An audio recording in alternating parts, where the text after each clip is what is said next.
if we think about the most common eye issues that people face in a country like the United States of America, what parts of that system or what parts of the anatomy or physiology are kind of most commonly affected? So the easiest ones that people generally think of, they're like, wow, I can't see anymore, I should see the eye doctor, and then go get glasses. And most of the time, if you're wearing glasses or contact lenses, or if you need refractive surgery like LASIK, it's usually correcting for nearsightedness, or what's called myopia, which is actually when the eyeball is too strong, like the optical components are too strong relative to the size of the eye, because the eyeball can actually grow long. And then that's what we call axial elongation, and people end up being nearsighted. Because the focal, where the light is being focused inside the eye, it ends up being in front of the retina. And that's what you discovered when you were a kid? Mm-hmm. Yeah, which is the same as me, actually. So when I was, I think I was 8 years old, and this is probably quite common. I was about 8 years old, and we were driving in the car with my family, and I started to realize that my brother and my parents were able to read all these signs and billboards, and I couldn't. They were just completely blurry. And I remember saying to my mom, I'm like, hang on, I thought that was normal. I can't read any of these things. And then that led to my first trip to the optometrist.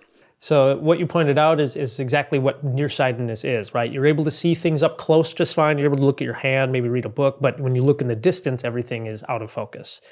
And I think you brought up a good point that a lot of times we think our kids see just fine because we ask them, hey, can you see that? And they're like, yeah, I see that. But you don't know what the quality is, and you don't really know what they're seeing until you have like a professional evaluate it and actually measure it. So I think it's important for people who have kids or planning having kids to really pay attention to their eyesight. And we can talk about recommendations later on as well.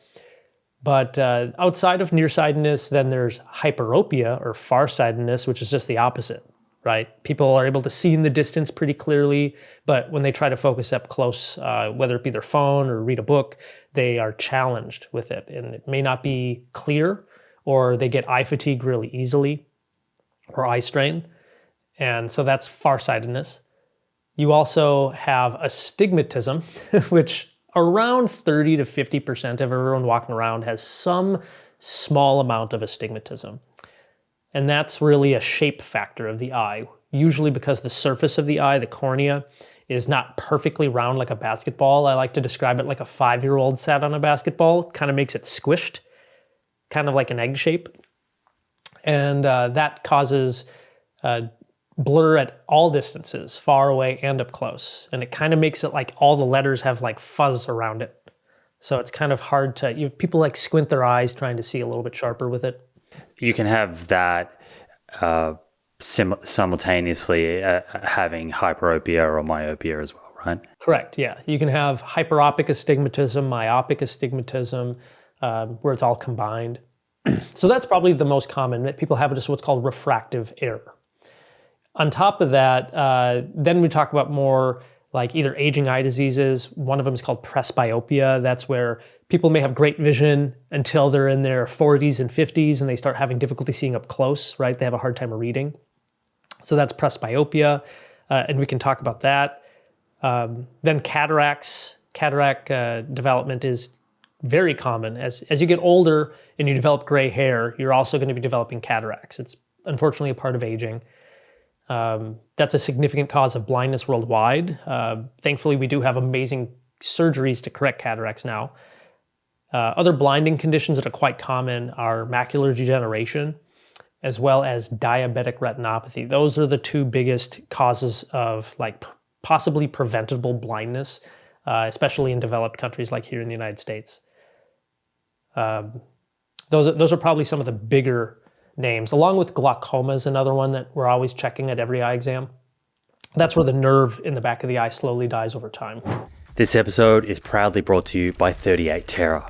Try 38 Terra's DMN prebiotic, the science-based daily multivitamin for your gut microbes, a simple and delicious way to take your gut health to the next level. Now back in stock in new and improved packaging for customers living in the United States, Australia, and New Zealand.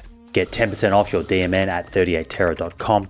using the code THEPROOF. That's 38tera.com and use the coupon code THEPROOF for 10% off. So the kind of inability to sort of read a book or a menu as someone gets to kind of age 40 or 50, you hear that classic story all the time, right? Where someone says, well, I think I need reading glasses. So that is different to hyperopia. Yeah, it's a different mechanism. However, people with hyperopia or farsightedness tend to experience problems with presbyopia sooner. Because most people who have farsightedness, they maybe don't require glasses all the time. Some people do, but we have muscles inside of our eye called the ciliary body. And the ciliary body is a smooth muscle and contracts and allows for that crystalline lens I talked about earlier that's flexible to change shape and change your focus. So most people who are farsighted and don't require glasses, they're actually using that muscle and flexing that muscle all day long to maintain clear vision. The problem is that when you start developing presbyopia, which is Latin for old eyes, the lens inside of the eye that the muscle is pulling on, the lens starts to crystallize and harden. It's like going from a flexible jelly bean to being like a hard glass marble. So even though your muscle is still working in older age, over the age of 40, 50, your muscle's still moving, the lens doesn't want to cooperate anymore. And so you lose the ability to flex and focus on something up close. And what percentage of adults develop presbyopia? I mean, technically the change that's going on within the lens is happening to everybody. From age 11, you start having this algorithmically, we've developed algorithms to predict how this change in the lens occurs, and it's consistent for everybody. So there are some scenarios where people are a little bit nearsighted and they get into the 40s and 50s and they feel like, I don't need reading glasses. They maybe won't need reading glasses because they're slightly nearsighted or their pupil's really small, but the lens inside their eye is still technically changing and becoming hard. So they're still going through that process. So it's a part of aging, essentially. Evolution, I guess, didn't really care so much about how good our vision was when we were 50 or 60. Well, we probably weren't expected to live that long, right? So they know as far as like the process of the lens getting harder has to do with the fact that the lens grows every year of life from when you're born and you're getting older. Right? There's that kind of myth that the world or that your body replenishes all of its cells every 7 years. Have you heard that? The lens inside the eye doesn't. The lenses that you were born with, that central nucleus part of the lens is still there now, like you and I are talking, assuming you haven't had cataract surgery. And so if you look up images of it, it looks like rings on a tree. It grows thicker and thicker. There's more rings being added to it every year. And so because it's getting thicker, there's also elevated amount of pressure within the lens. And as the pressure goes up, there's a higher risk for not only the crystals in the lens to change, but then oxidation rates speed up too. And so that's why you start having not only in your 40s, the development of this lens having presbyopia, but then if you live longer, you get into your 60s, 70s, 80s, the lens starts to cloud up and becomes white or yellow. And if you let it sit there long enough, it can even become a dark brown color like coffee. But when it becomes cloudy, we call that having a cataract. And people can't see through that yellowing opaque lens anymore. And then they need something like cataract surgery. It's 2025 and I have made the decision to join Function Health to help monitor and optimize my health. And honestly, after getting set up, I'm wondering, what took me so long?